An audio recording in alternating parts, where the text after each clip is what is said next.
وَإِذْ قُلْنَا لِلْمَلَائِكَةِ اسْجُدُوا لِآدَمَ، آپ کو پتہ ہے سورہ بنی اسرائیل میں اللہ تعالیٰ کے احکامات بھی چل رہے ہیں، مشرکین کے بیہودہ مطالبے بھی چل رہے ہیں، اور ان کے جوابات بھی پھر صحابہ کرام کو اور نبی صلی اللہ علیہ وسلم کو حسن اخلاق کی ترغیب دی جا رہی ہے، اور ان کے بیہودہ مطالبے کے معجزے کیوں نہیں آتے ان کے جوابات بھی، اس کے ساتھ ساتھ پھر اللہ دلائل بھی دیتے رہتے ہیں۔ تو ان دلائل میں سے اللہ تعالیٰ نے آگے دلائل دیے، لیکن جو آدم علیہ السلام اور شیطان کا واقعہ جو بہت دفعہ بیان کیا ہے، اس واقعے کو بھی اللہ تعالیٰ نے یہاں مکرر بیان کیا تاکہ لوگوں کو پتہ چلے کہ یہ جو مشرکین اور جو کافر اتنی ہٹ دھرمی اور ضد کا مظاہرہ کر رہا ہے، تو یہ بات بھی پہلے سے طے شدہ ہے۔ اس میں ان کافروں کی باتوں میں آ کے ان کو فالو کرنے کی ضرورت نہیں ہے، بلکہ یہ تو شیطان پہلے یہ کام کر چکا ہے کہ میں ان کو تیرے راستے سے روکوں گا میں۔ تو یہ دلائل کی قوت کی بیس پہ نہیں کافر ایمان کا انکار کر رہے، یعنی ایسا نہیں ہے کہ اسلام کے دعوے میں جان نہیں ہے، بلکہ یہ شیطانی اثرات ہیں، اور شیطان تو بہت پہلے سے انسان سے حسد کرتا ہے، اور اس نے کہا تھا کہ میں اکثریت کو جہنم کا ایندھن بناؤں گا۔ تو یہ اس جو واقعہ ہوا تھا نا، اس کے نتیجے میں جو شیطان کو حسد ہوا، اس حسد کا نتیجہ ہے۔ تو لہذا اکثریت اگر گمراہ ہے تو اس کی گمراہی سے متاثر مت ہو کہ اگر اسلام دین برحق ہے تو اکثریت اس کو فالو کیوں نہیں کر رہی، تو اس بات سے بالکل متاثر نہ ہو، کیونکہ شیطان نے یہ عزم کیا تھا کہ میں اکثریت کو جہنم کا ایندھن بناؤں گا، اور وہ پورا زور لگا کر جو ہے وہ یہ کام کر رہا ہے۔ تو یہ شیطان ہے جس کو لوگ فالو کر رہے ہیں۔ اس لیے اللہ فرماتے ہیں وَإِذْ قُلْنَا لِلْمَلَائِكَةِ، اور اس وقت کو یاد کرو جب ہم نے فرشتوں سے کہا اسجدوا لآدم، آدم کو سجدہ کرو، فسجدوا الا ابلیس، سب نے سجدہ کیا مگر ابلیس نے سجدہ نہیں کیا۔ اس کا میں کئی بار اس کی تفسیر بیان کر چکا ہوں کہ یہاں ابلیس کا استثناء کیوں کیا۔ قال، ابلیس کہنے لگا اسجد، کیا میں سجدہ کروں لمن خلقت طینا، اس شخص کو، اس ذات کو جس کو تو نے مٹی سے پیدا کیا۔ یعنی اللہ پہ الٹا اعتراض کر رہا ہے کہ یہ کیسے میں یہ نہیں کر سکتا ہوں۔ قال ارأیت، پھر شیطان کہنے لگا اے اللہ تو بتا، ھذا الذی کرمت علی، یہ وہ ذات ہے جس کو تو نے مجھ پر فضیلت دی ہے، جس کو تو نے مجھ پر عزت دی ہے۔ یعنی توہین کر رہا ہے اللہ کے حکم کی کہ یہ اس میں کیا چیز ہے، سڑے ہوئے گارے سے تو نے اس کو پیدا کیا، تو میں کیسے اس کو سجدہ کر سکتا ہوں۔ اور پھر حسد کی آگ میں جل کے کہنے لگا لئن اخرتنی الی یوم القیامہ، اگر تو نے قیامت تک کے لیے مجھے مہلت دے دی، حیات اور زندگی دے دی، لأحتنکن ذریتہ الا قلیلا، چند لوگوں کے سوا میں پوری کی پوری اس کی ذریت کو اپنے کنٹرول میں لے لوں گا۔ یعنی کنٹرول میں لے کے کیا کروں گا، پھر اپنی مرضی سے میں ان کو گمراہی کے راستے میں ڈالوں گا، ایسا کنٹرول میرا ان کے اوپر ہو جائے گا۔ یہ شیطان کو پتہ کیسے چلا کہ چند لوگوں کو کے علاوہ سب کو کنٹرول میں لوں گا، تو ظاہر ہے اس کو آدم علیہ السلام کی صفات دیکھ کے اندازہ ہو گیا ہوگا، یا اس کو پتہ ہوگا اللہ تعالیٰ نے آدم علیہ السلام کو میں جو خاصیتیں رکھی ہیں، یا اللہ نے اس کو بتا دیا ہوگا جیسے کہ دوسرے مقام پر آتا ہے۔ تو قرآن ظاہر ہے ہر جگہ ہر چیز کی ڈیٹیل بیان نہیں کرتا، لیکن بہرحال شیطان کو یہ بات معلوم تھی کہ سب کو میں گمراہ نہیں کر سکوں گا۔ قال اذهب، اللہ نے فرمایا جا، یہاں جا کا مطلب کیا ہے کہ میں تجھے اور آدم کی اولاد کو چھوڑ رہا ہوں اپنے حال پہ۔ یہاں جانے کا مطلب یہ نہیں ہے کہ تو کہیں سے آیا ہے تو اب وہیں جا، یہ عام محاوروں میں بھی یہ جملہ استعمال ہوتا ہے کہ جاؤ بھائی جو کرنا ہے کرو تم۔ فمن تبعک منہم، لیکن میں بھی تجھے بتا دوں، اللہ نے کہا جو بھی تیری اتباع کریں گے، فإن جہنم جزاؤکم جزاء موفورا، تو بے شک تم سب کا بدلہ جہنم ہے، اور پورا بدلہ ہے وہ۔ کیا مطلب، تیرا بھی پھر بدلہ جہنم کی آگ ہی ہے، تجھے بھی نہیں چھوڑوں گا میں، اور جو تیری باتوں میں آئیں گے ان کو بھی نہیں چھوڑوں گا میں، تو تم سب کے لیے ایک جیسی وعید ہے۔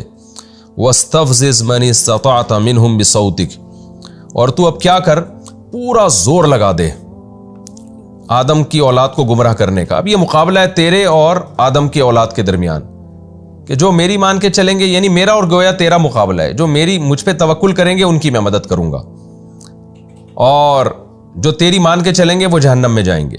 لہذا اب یہ کھلا مقابلہ ہے، میں بھی پیغمبروں کو بھیجوں گا، میں بھی پیغمبروں کے وارثوں کے ذریعے ہدایت کو دنیا میں پھیلاؤں گا، اور لوگ میری احکامات پہ قربانیاں دیں گے، لڑیں گے، خون بہائیں گے، اپنا اللہ کی راہ میں یعنی قربانیاں دیں گے، خون بہے گا ان کا۔ اور جیسے کہ جہاد میں ہوتا رہا ہے، قتل بھی کرتے ہیں اور قتل ہوتے بھی ہیں، تو خون بہائیں گے بھی اور اپنا بھی خون بہائیں گے۔ تو دونوں طرف جیسے جہاد میں ہمیشہ سے ہوتا رہا ہے اللہ کے لیے لڑنے والوں کا جو طریقہ رہا ہے، صحابہ کرام نے جیسے بڑی بڑی قربانیاں دی، تو اور تیرے فالوورز بھی تیری باتوں میں آئیں گے، وہ دلائل کی دنیا کو ایک طرف رکھیں گے، خواہشات کی اتباع کریں گے. تو جب مقابلہ ہوتا ہے تو پھر ایسے ہی ہوتا ہے نا. تو اللہ نے بھی کہا وَاسْتَفْزِزْ مَنِ اسْتَطَعْتَ مِنْهُمْ، ان میں سے جس پر بھی تیرا بس چلے تو ان کے قدم کو اکھاڑ. اور اللہ نے کہا کیسے اکھاڑے؟ بِصَوْتِكَ، اپنی آواز کے ذریعے. آواز کا مطلب کیا ہے؟ دعوت.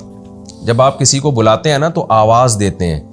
تو عام طور پہ جب بھی کسی کو بلایا جاتا ہے اپنی طرف تو آواز دے کے بلایا جاتا ہے. تو مراد آواز نہیں ہے کیونکہ شیطان آوازیں نکالتا ہو، مراد دعوت ہے. اس دعوت کو صوت سے تعبیر کیا گیا ہے. صوت کہتے ہیں بے معنی آواز کو. اس کی انگلش میں مثال ملتی ہے نا، ایک ہے وائس اور ایک ہے ساؤنڈ. ساؤنڈ کسے کہتے ہیں؟ جس کا کوئی مطلب ہی نہ ہو. اور انسانوں کی جو بات ہوتی ہے اس کو وائس کہا جاتا ہے. تو اللہ میاں نے اس کی آواز کو ساؤنڈ سے تعبیر کیا ہے، یعنی اس کی توہین کے لیے کہ تیری دعوت جو ہے نا وہ کوئی مزیدار نہیں ہوگی، اس کا کوئی مطلب نہیں ہوگا. لیکن بے وقوف اور احمق لوگ اس بے مطلب آواز پر لبیک کہیں گے کیونکہ اس میں ان کو خواہشات پوری ہوتی نظر آئیں گی. اور قرآن کی جو آواز ہوگی وہ باقاعدہ آواز ہوگی، بامعنی، اس کا مفہوم واضح ہوگا، 2 اور 2 4 کی طرح. لیکن اس دعوت پہ لوگ لبیک نہیں کر رہے ہوں گے. تو اس لیے اللہ نے کہا تیری جو بے معنی آوازیں ہیں نا تو نکال کے لوگوں کو اس کی طرف بلا. اس آیت کی تفسیر میں علماء کرام نے موسیقی کو بھی شامل کی ہے کہ موسیقی کی دھنیں اور سریں جو اللہ سے لوگوں کو غافل کرتی ہیں وہ بھی اس میں داخل ہیں، کیونکہ وہ بھی ایک آواز ہے جو صرف آپ اس کے تانے بانے ملا کے اس پہ ناچنا شروع کر دیتے ہیں، انجوائے کرتے ہیں، اور اللہ اس کے رسول کو اور اس کے احکامات کو آپ بھول جاتے ہیں اور عیاشی کی طرف جانے لگتے ہیں.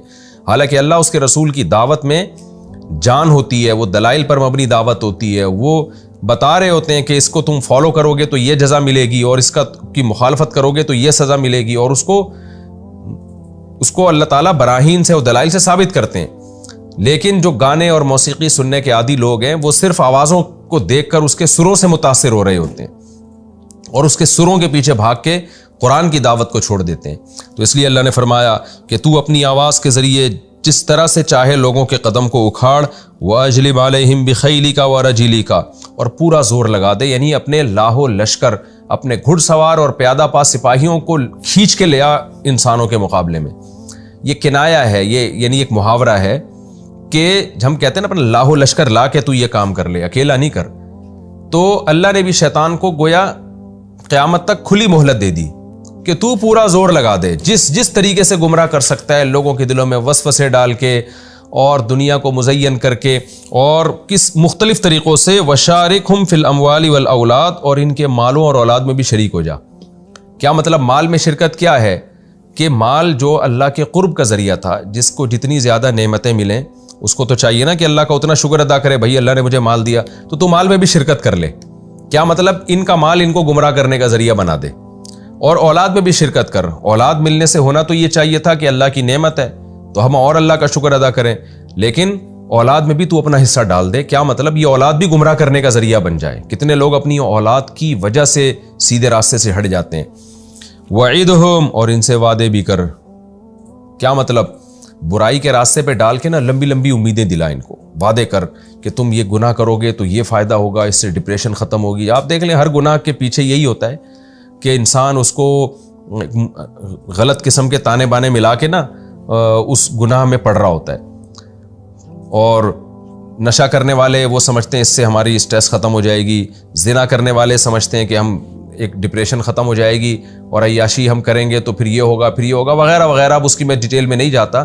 تو اللہ نے فرمایا ان سے وعدے بھی کر تو، یعنی اللہ گویا اس کو، یہ تحدید کہلاتا ہے یہ عمل. اس کا مطلب یہ نہیں کہ اللہ اس کو پرمیشن دے رہے ہیں، بلکہ اس کا مطلب یہ ہے کہ اللہ اس کو کہہ رہے ہیں کہ تو نے جو اجازت مانگی ہے نا کہ میں ان کو گمراہ کرتا ہوں تو ہر طریقہ استعمال کر لے.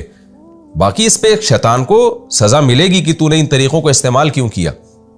اس کی مثال ہے جیسے کوئی آپ کو دھمکی دے رہا ہوں نا کہ میں تجھے قتل کر دوں گا، تو آپ کہتے ہیں بھائی تو جو کر سکتا ہے کر لے. تو یہ پرمیشن نہیں ہوتی کہ میری طرف سے اجازت ہے. مطلب یہ کہ میں تجھ سے ڈرنے والا نہیں ہوں، اگر مقابلہ ہے تو پھر کر کے دیکھ، صحیح طرح سے کر. تو شیطان نے بھی جب کہا اللہ تعالیٰ کو کہ میں یہ کروں گا تو اللہ نے کہا کہ ٹھیک ہے پھر میرا تیرا مقابلہ ہے، تو نے جو کرنا ہے وہ تو کر کے دکھا. لیکن آگے اللہ نے کیا فرمایا کہ 2 باتیں فرمائی. وما یعدہم الشیطان الا غرورا، اللہ نے ہمیں تنبیہ کر دی کہ دیکھو شیطان تم سے جو بھی وعدے کرے گا دھوکے پر مبنی ہوں گے. وہ بڑے سنہری باغ تمہیں دکھائے گا کہ ویژن ہے. جیسے آج کل جو مذہب کو نہیں مانتے نا موٹیویشنل اسپیکر، وہ جس طرح کے فضول دعوے کر رہے ہوتے ہیں، پھر یہ ہو جائے گا، پھر یہ ہو جائے گا، اور حالانکہ ان کی دعوت میں خدا کا کوئی تذکرہ ہی نہیں ہوتا اور جنت جہنم کا کوئی تذکرہ ہی نہیں ہوتا. اور بڑے بڑے سنہری باغ دکھائے گا، لیکن وہ باغ دکھاتے ہیں سنہری باغ بڑے بڑے. یعنی جو مذہب کو نہیں مانتے موٹیویشنل اسپیکر، آپ دیکھیں وہ کیسی باتیں کر رہے ہوتے ہیں، کیسے بڑے بڑے سنہری باغ دکھا رہے ہوتے ہیں. تو اللہ کہتے ہیں کہ یہ سارے جو اللہ کو بھلا کے یا اللہ کی نافرمانی کر کے جتنے بھی وعدے ہیں، جتنے بھی سنہری مستقبل ہیں اور کامیاب مستقبل ہیں، یہ سب شیطان کے وہ دھوکے ہیں، شیطان کے وہ وعدے ہیں جو نرے دھوکوں پر مشتمل ہیں. تو یہ اللہ نے ہمیں بتایا. آگے اللہ تعالیٰ کہتے ہیں میں نے شیطان سے کیا کہا. شیطان نے جب کہا نا کہ میں یہ سب کچھ کروں گا، تو اللہ نے کیا کہا، ان عبادی لیس لک علیہم سلطان، تو پورا زور لگا دے ان کو گمراہ کرنے پر، لیکن میرے جو بندے ہیں تیرا ان پر زور نہیں چلے گا. کیوں نہیں چلے گا؟ وکفیٰ بربک وکیلا، تیرا رب کارساز ہونے کے لحاظ سے کافی ہے. یعنی جو اللہ پہ اعتماد کریں گے، توکل کریں گے اور یہ عزم کریں گے کہ ہم نے شیطان سے دوستی نہیں کرنی، تو پھر اللہ ان کو بچائے گا. پورا زور بھی تو لگا دے گا، تیرا وہ زور ان پر نہیں چلے گا.